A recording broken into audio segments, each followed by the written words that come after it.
Hi, welcome back here to Mercer Locomotive, and I've been working on this Bridgeport mill. I showed it in my last video, the shop tour, the second half I think it was in. I showed the pedestal and the knee, and I've been waiting for some one-shot lube stuff. I got the pump, and let me get that for you and show it to you. Hold on.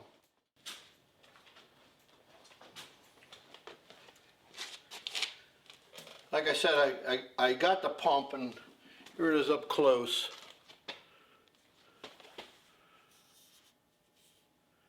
And you know, you pull that and put the oil in there. I mean, it ain't rocket science, you know. And I'm going to fit that up to the machine. I don't have one. I have a Bridgeport right over here. You saw in the other videos. It's got a 32-inch table, and it had a power feed on it. And I took it off of there and put back the regular end piece and eliminated the power feed on that because I wanted to have it on my new mill, which also has a X and Y power feed. So, and they're both the same. They're called the well setting, which is a Taiwanese or Japanese or Wananese, some kind of ease copy of the servo drive, which was, God almighty, back in the day. Francis Mosley, who was a friend of mine, who made, and you wouldn't know about this, he was a live steamer like I am, making trains and so on, and he had made a small generator, and he was the owner of the servo company, and he made the servo drive, and then from there he made the servo small drill press, which he developed to make these little tiny generators, you know. And they're a copy of a Pile National M06 generator. And he also made a CNC mill from that drill press to do the little bucket wheels. But it's a little bit of a trivia. And one other thing about trivia is that his claim to fame was the World War II walkie-talkie. So I had the privilege of knowing him. And these are copies of them. And they work as good. The servos are expensive. These work fine, and you can save a couple of dollars. Now, the thing of it is, if you notice here, this shaft is way the heck out here. You can see that in the picture. And that's because there was an old-time mechanical drive on this thing, which is this big, gigantic box about yo big and heavy-duty thing. And the issues with ours is you have like gear changes. You don't have infinitely variable, like this is infinitely variable. And later in years, Bridgeport did make one similar to this, but the two things wrong with both of the Bridgeport feeds over the servo was that one is there was a different shaft. As you can see, this is long. The other one, I guess, was a little longer. I don't know about that one. But these were designed to retrofit to the regular without a feed Bridgeport. You can take the end cap off and put these right on and set it up, shim, whatever, and you're good to go. And within an hour's time, you can have it set up. So I'm going to put this on here. Now what I have to do that is I have to modify this shaft a little bit. So there's a big gap here of at least, I don't know, an inch or so. There's a bushing here that I have to make, and it's going to wind up. If I can get this off now. Yeah, there. The bushing is going to wind up about a half an inch past the edge of this in, and then just flush there. So I'm going to measure that, and then I'm going to make a bushing, but I'm going to make it out of drill rod, and I'm going to harden it. Now, hopefully I'm going to try to show you how I harden things. How do you harden drill rod? It's your best bet, and then you can polish it, of course, and everything. But I want to make it rough fitted when it's soft or in its unhardened state, so I can get the shim exactly right. And of course, they have these little shims and all that you can put on there to back up against here to make sure that. In fact, I have to make that a little longer yet, and then just trim it back till it gets just right, and just maybe one shim or something like that. And once that's done, then I can take this all apart, take this over to the lathe and set this up in a collet and indicate this up as best I can right on these, right on the threads here. And there's a center here so I can use that. And I'm going to cut this off eventually. I'm going to turn all that and make a new center and so on and make threads. I mean, hey, we're machinists, right? We should be able to make anything. And that's what I'm going to do. I'm going to adapt this up to fit this servo. So I'm going to cut that off. I don't care about that old feed. The big problem with those were that when you had the table all the way to one end, like out like looking at the machine here in front of you, all the way over to the left, no problem. When you go all the way over to the right, that heavy weight would drag the table down and knock it out a little bit. So they weren't the best. These are very light and they work fine. Now this is in pretty good shape. I got new nuts. That's the best thing. If you can replace the nuts, then you're in pretty good shape. Of course, you have a readout, so it's not a big deal. The only difference is that if you're going past, like if you're working in a, say, an 8-inch spot, so the machine's accurate in that 8-inch spot. Now, and let's say if I had to drill a hole here and I wanted to accurately drill a hole 20 inches away, well, maybe I would lose a few thousandths doing that because of the way the screw might be worn. But how often do you do that? Most of the time you're working off the vise. That's why on that machine that's fine. I have four Kurt vices. That's a real good one. I'll put this on a new machine, which happens to be variable speed, by the way.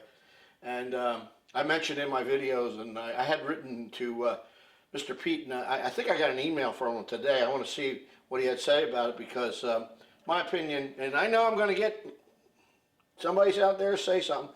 The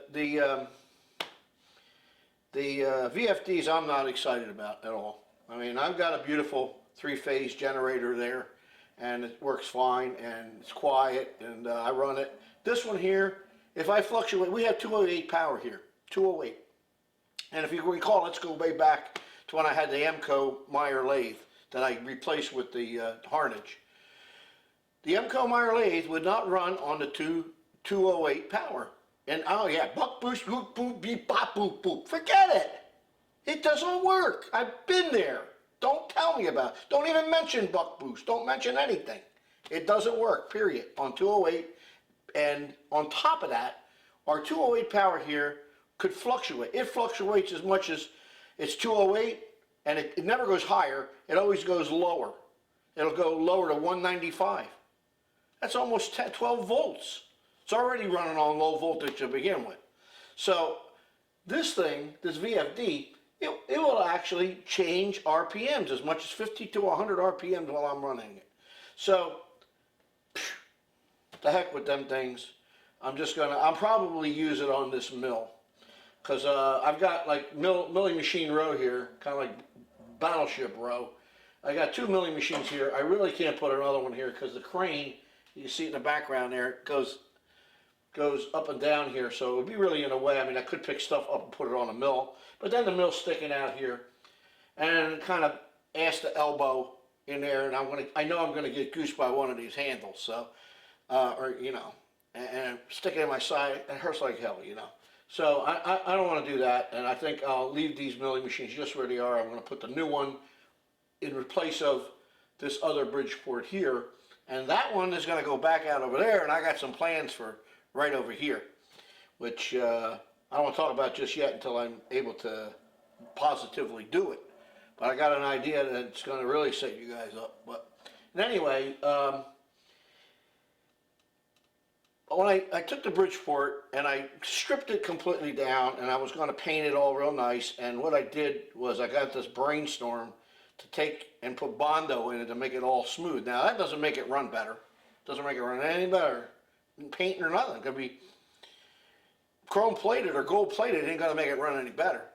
But I wanted it nice, so I hired a young boy down the street, and he said, "Yeah, my dad was a body man, and he can bongo it and all that nonsense." Okay, so we started to Bondo it, and the Bondo was just peeling right off, and I couldn't figure out why. Well, turns out that this guy, after sanding it, you really got to wipe them down. You got to get that dust off of there. So I wound up grinding every bit of Bondo off that thing. There was nothing, no paint, nothing off that on that.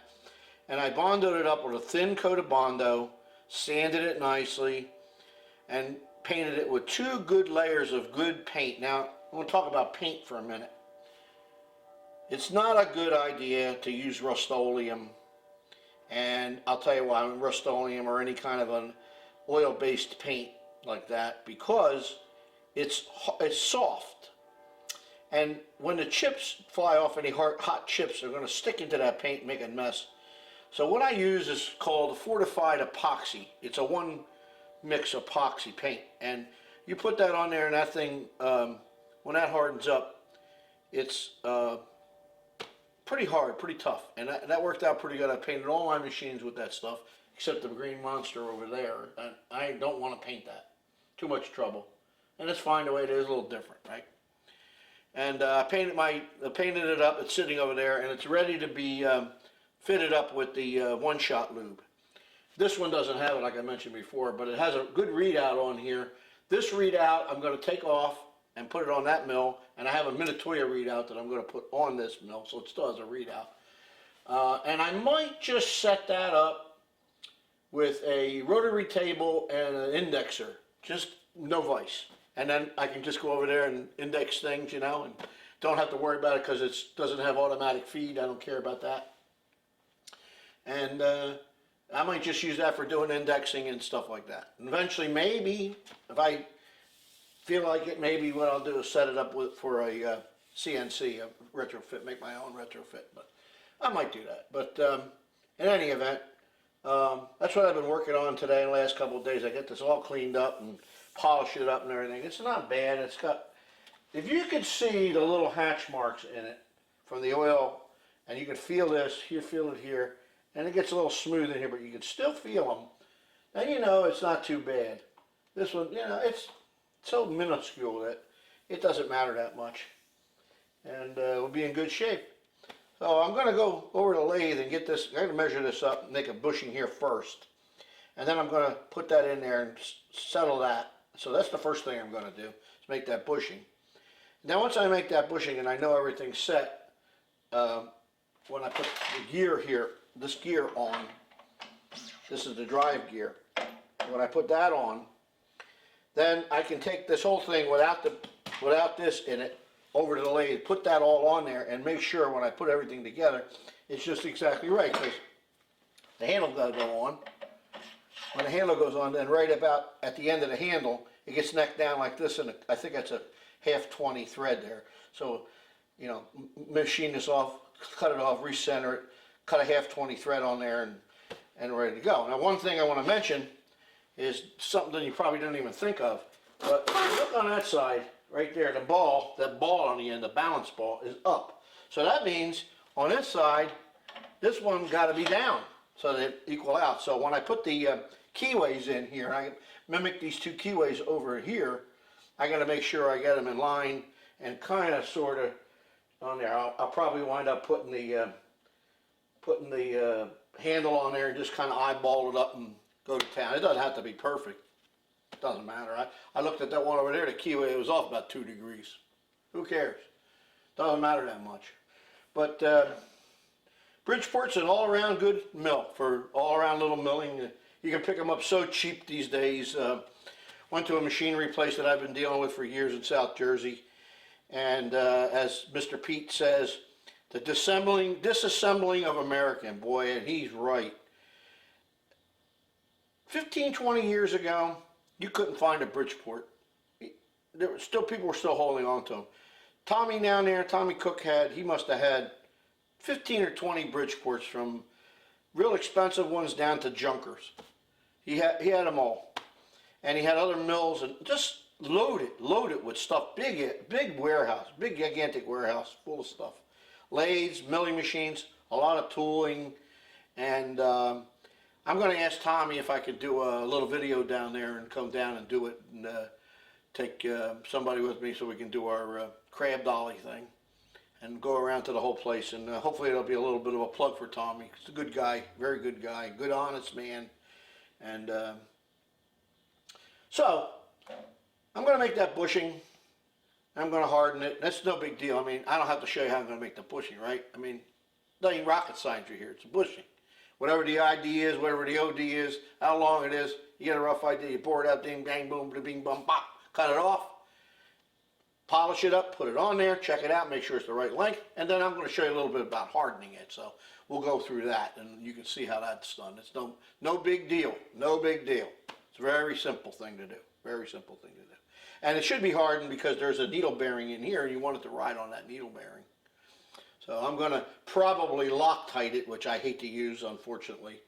I know Mr. Pete likes it, but that's okay. I mean, it does have its purpose. It does have its purpose. I just don't want to. I could heat shrink it on there. Well, at least with the Loctite, I can at least get it off if I wanted to. So it's about the same as Bondo or anything else. But the proper way to do it would be to heat shrink it and put it on there, or press it. Heat shrink's a good way to put it because it's so long here. How am I going to have to put it in the press? And there's nothing to hold this, and the thing's going to be going wow, so we don't want that to happen. But anyway, that's it. This is a regular 42-inch table. They have a 48-inch table. They made a 32 original, then a 36. They opened it up. Then they made the 42, which is pretty much the standard, common one. And then they moved to a 48. So 42, 48. So that's what, another 42 and 48 is 6. Another 3 inches on each side, which isn't that much. I mean, what the heck are you gonna do out here? Ain't gonna be that much different. So 42 is fine. Everything what I'm going to do. Oh, okay. I'll be back when we're going to harden the part.